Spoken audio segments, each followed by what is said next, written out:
aw ni ce aw ni ɲatuma a y'aw bisimila DMS TV sanfɛ foli ani tanu b'an kanubaga n'a lamɛnbagaw bɛɛ lajɛlen Mali kɔnɔ ani Mali kɔ kan bi ye sibiri ye juin kalo tile 14 san 2025 aw ka dun kibaru ni o wagati selen san'an ka da se an ka bi kunnafonibaw ma ni ka olu da aw tulo kan an bɛ aw hakili lajigin k'aw bɛ se k'an dɛmɛ ni kunnafoniya kan n'a carili ani k'aw hakilinaw di hakilina diyɔrɔ la wali kɔfɛ bi kunnafoniba minnu b'an bolo ni ka olu da aw tulo kan dɔw bɛ tali kɛ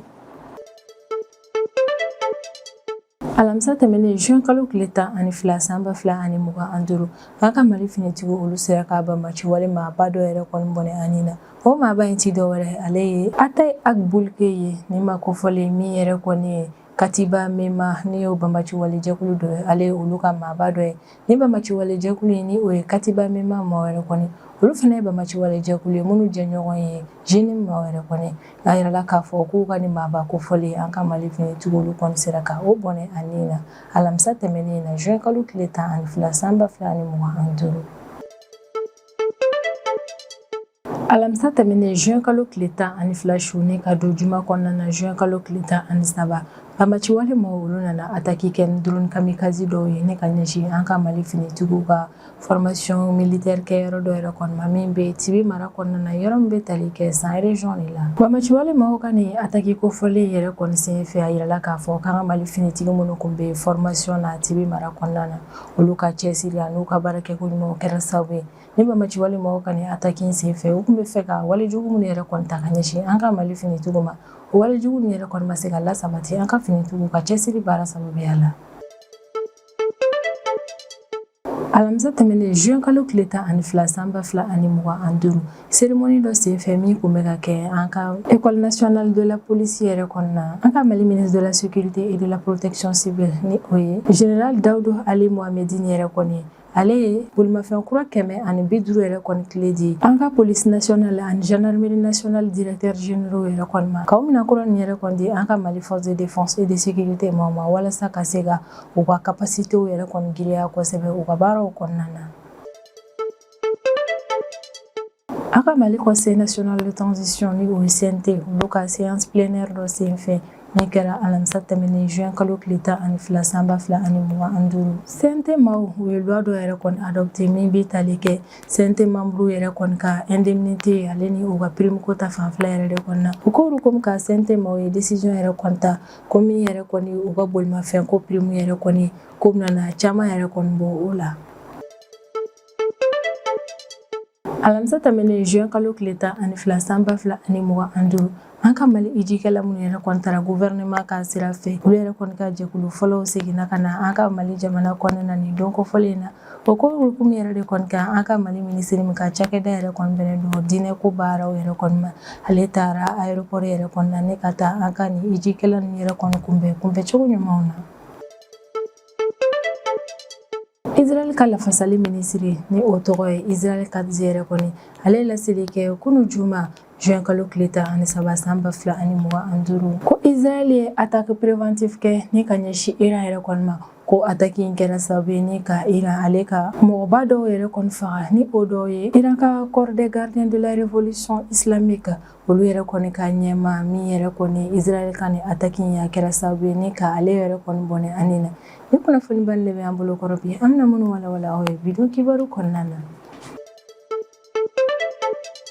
mission de ratissage dɔ senfɛ min kɛra alamisa tɛmɛnen juin kalo tile 12 san 2025 an ka Mali finitigiw olu sera ka banbaci wale ɲɛmaa maa dɔ bɔnɛ ani na o maa in ti dɔwɛrɛ o de ye Atayi Agboulke ye banbaci wale jɛkulu Katiba Mema ni nin ye banbaci wale jɛkulu ye min yɛrɛ kɔni bɛ Jini maaw yɛrɛ de kɔni fɛ min ye Atayi Agboulke ye ale ye ninnu ka maaba dɔ de ye ka bɔ Agboulke Mohamed Ahmad Agboulke ninnu fila bɛɛ yɛrɛ kɔni ye banbaci wale maa dɔ ye minnu lakodɔnnen don kosɛbɛ Tombouctou région kɔnɔna na wa a yirala k'a fɔ ko ninnu maa filaw yɛrɛ kɔni dɔgɔnin de ye Atayi Agboulke ye ni ale yɛrɛ de kɔni bɔnɛna ani na an ka Mali finitigiw fɛ alamisa tɛmɛnen juin kalo tile 12 san 2025 mission de ratissage dɔ senfɛ ni ma kofɔlen bɔnɛna ani na an ka Mali finitigiw fɛ Enjar Dahanen fanfɛla de la yɔrɔ min yɛrɛ kɔni sigiyɔrɔ bɛnbɛn min yɛrɛ kɔni lere ale sudiya fanfɛla de la an ka ka Mali finitigiw ka ni opération yɛrɛ kɔni bi tali kɛ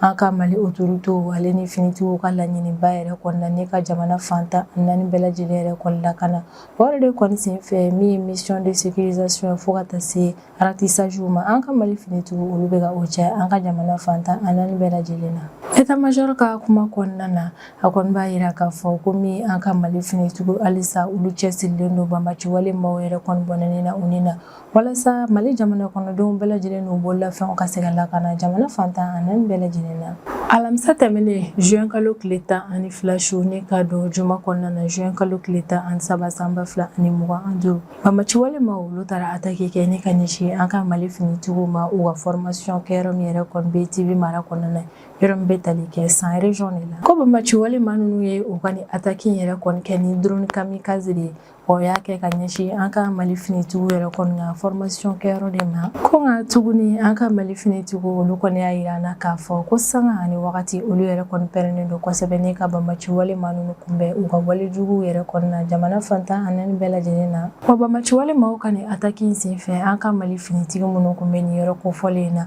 u y'u cɛsiri kosɛbɛ ne ka an ka Mali jamana kɔnɔdenw bɛɛ lajɛlen yɛrɛ kɔni lafasa ni kunnafoniya yɛrɛ kɔni lasera communiqué min yɛrɛ kɔni cɛlila an ka Mali état-major général des armées yɛrɛ de kɔni fɛ a b'a walawala an ye communiqué in yɛrɛ kɔni kɔnɔna na k'ali n'a sɔrɔ banbaci wale maa ninnu ka ni attaque min yɛrɛ kɔni kɛra ni drone kamikaze o ko ninnu yɛrɛ kɔni ye attaque gɛlɛmanba ye ko nka an ka Mali finitigiw olu fɛnɛ y'u cɛsiri jaabi kɛrɛnkɛrɛnnen di la ne ka ɲɛsin banbaci wale maaw ka ni attaque in na communiqué kɔnɔna na a ɲɛfɔlen don yɛrɛ kɔni ko banbaci wale maa ninnu u y'u ka ni attaque kofɔlen in kɛ sufɛla yɛrɛ de la wa a kun kɛn bɛ ne ka ɲɛsin an ka Mali finitigiw ka formation kɛ yɔrɔ min yɛrɛ kɔni bɛ TV centre de la attaque kɛlen ni drone kamikaze yɛrɛ kɔni o ye ko ye ni banbaci wale maaw u t'o kɛ kuma bɛɛ nka a kɛra sababu ye k'a fɔ ko banbaci wale maaw u bɛ fɛ ka u ka taabolow yɛrɛ kɔni falen u ka walejugu ninnu na ne ka ɲɛsin an ka Mali finitigiw ni jamana kɔnɔdenw ma ko nka o kun ma sigi n'a ye k'a fɔ k'an ka Mali finitigiw olu bɛ to jateminɛ la sanga ani wagati ko o kun ma sigi n'a ye fɛnɛ k'a fɔ k'an ka Mali finitigiw kun pɛrɛnnen wa k'u kun cɛsirilen don u kɛlɛli la ko in kɛ wagati la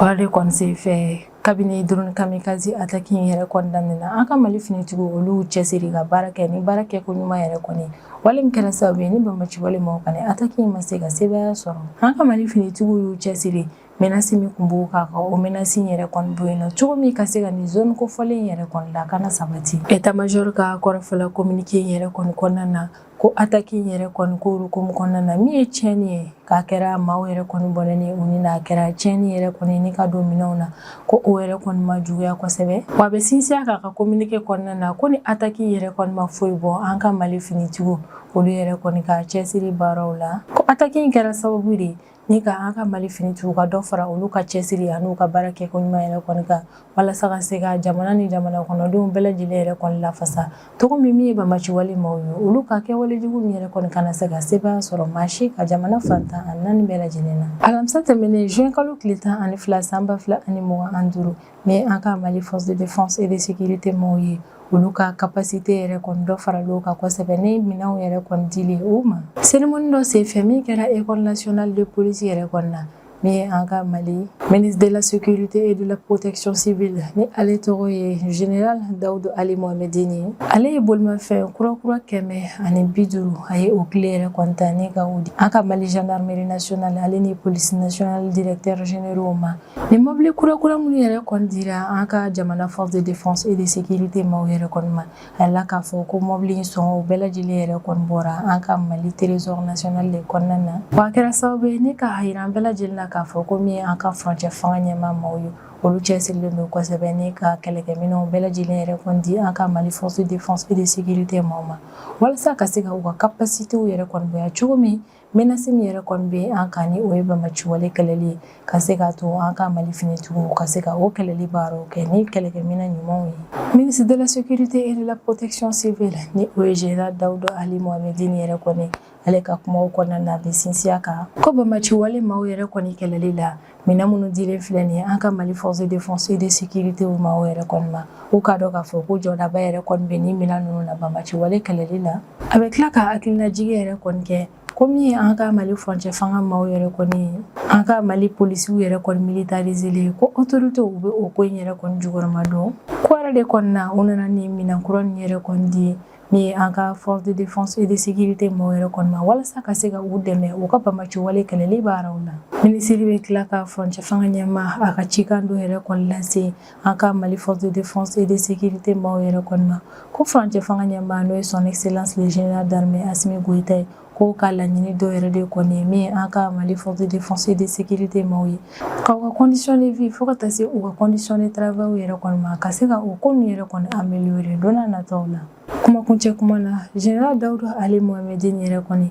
ale bɛ laɲini kɛ maa minnu yɛrɛ kɔni garisigɛra ni minɛn kura ninnu yɛrɛ kɔni na k'a b'a laɲini u fɛ yɛrɛ kɔni u ka minɛn ninnu yɛrɛ kɔni labara cogo ɲuman na wa min ye minɛn ninnu yɛrɛ kɔni entretien u k'u cɛsiri ka o baara ninnu yɛrɛ kɔni kɛ a kɛcogo ɲuman na walasa minɛn ninnu yɛrɛ kɔni sanna kun min kama a ka se ka o baaraw yɛrɛ kɔni kɛ. A bɛ tila ka hommage kɛ ni ka ɲɛsin an ka Mali finitigiw ma kɛrɛnkɛrɛnnenya la minnu yɛrɛ kɔni fatura ka u to jamana lafasali baaraw yɛrɛ kɔni na. A b'u fo kosɛbɛ u ka cɛsiri baaraw yɛrɛ kɔni na jamana ka intérêt siraw yɛrɛ kɔni kan. Alamisa tɛmɛnen juin kalo tile 12 san 2025 an ka Mali conseil national de transition ni o ye CNT olu ye session plénière dɔ kɛ min yɛrɛ kɔni kɔnɔna na o ye loi dɔ yɛrɛ kɔni approuvé loi min yɛrɛ kɔni bɛ tali kɛ CNT ma olu ka indemnité ale ni u ka avantage yɛrɛ kɔni ko hukumu yɛrɛ de kɔni kan o ko yɛrɛ kɔni na min CNT ma ka indemnité yɛrɛ kɔni u y'a lajɛ ni ka camanba yɛrɛ kɔni bɔ o la. Ni loi min yɛrɛ kɔni taara an ka Mali CNT ma yɛrɛ kɔni fɛ olu ye décision dɔ yɛrɛ kɔni min ye permis min bɛ di an ka Mali CNT membre yɛrɛ kɔni kama u ka bolimafɛnw yɛrɛ kɔni ko hukumu kan ka o prime yɛrɛ kɔni bɔ yen pewu n'o bɛna kɛ sababu yɛrɛ kɔni ni wari min yɛrɛ kɔni bɛ di CNT membre ma ka camanba yɛrɛ kɔni bɔ o la. Ni sariya kura min taara CNT mɔgɔw yɛrɛ kɔni fɛ o bɛna na falenniba minnu yɛrɛ kɔni don o dɔw ye u ka bolimafɛn ko prime ka o yɛrɛ kɔni labɔ yen nɔ pewu ka d'a kan dɔw ka kɔrɔfɔ yɛrɛ kɔni na ko prime min yɛrɛ kɔni bɛ di CNT mɔgɔw yɛrɛ kɔni ma ka o kɛ u ka bolimafɛn ko ta fanfɛla yɛrɛ kɔni ko yɛrɛ kɔni bɛ wari caman bɔ jamana ka budget yɛrɛ kɔni na. Ni mesure ko hukumu yɛrɛ kɔni kan kalo o kalo CNT membre bɛɛ lajɛlen yɛrɛ kɔni bɛ jɛ 80,000 de kɔ ka o bɔ i ka sara la min ye CNT bureau membre ye 100,000 ani 10,000 yɛrɛ de kɔni fɛnɛ bɛ bɔ olu ka sara la kalo o kalo. CNT mɔgɔw yɛrɛ kɔni sɔnnen ni loi min voteli yɛrɛ kɔni ma o bɛna kɛ ɲɛtagaba yɛrɛ kɔni an ka jamana ka sɔrɔko ta fanfɛla yɛrɛ kɔni na wa ni wale yɛrɛ kɔni y'a yira k'a fɔ ko conseil national de transition ma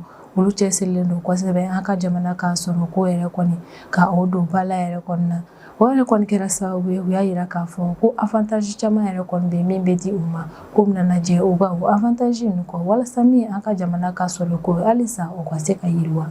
An ka Mali jamana kɔnɔdenw minnu yɛrɛ kɔni taara hiji la gouvernement ka sira yɛrɛ kɔni fɛ o maa ninnu yɛrɛ kɔni ka kɔnfa fɔlɔ maaw yɛrɛ kɔni seginna ka na an ka Mali jamana kɔnɔna na ni o yɛrɛ kɔni bɛ kɛ sababu ye ni ka dankari san 2025 hiji yɛrɛ kɔnɔna na. An ka hijikɛla minnu seginna ka na olu ka avion convoi fɔlɔ yɛrɛ kɔnɔna na alamisa tɛmɛnen juin kalo tile 12 san 2025 wulafɛla nɛgɛ kanɲɛ 16 ka sanga ni miniti 45 de ye. Maaw yɛrɛ kɔni ka kɔrɔfɔ la ko ni convoi ko fɔlen yɛrɛ kɔni kɔnɔna na an ka hijikɛla minnu yɛrɛ kɔni kun b'a kɔnɔna na i b'a ye k'a fɔ ko nimisi wasara kosɛbɛ u ka hiji la. Ni kunnafoniya yɛrɛ kɔni carila an ka Mali ministère de fɛ min ka cakɛda yɛrɛ kɔni bɛnnen don diinɛ ko baaraw ɲɛnabɔli ma ko wa hijikɛla ninnu kabini u yɛrɛ kɔni sera aéroport la u kunbɛnra kunbɛncogo ɲuman na kosɛbɛ an ka Mali ministère fɛ min ka cakɛda yɛrɛ kɔni bɛnnen don diinɛ ko baaraw ɲɛnabɔli ma la ni ale docteur Mahamadu Kone kabini an ka ni hijikɛla ninnu yɛrɛ kɔni sera aéroport la ministre ale y'a yira k'a fɔ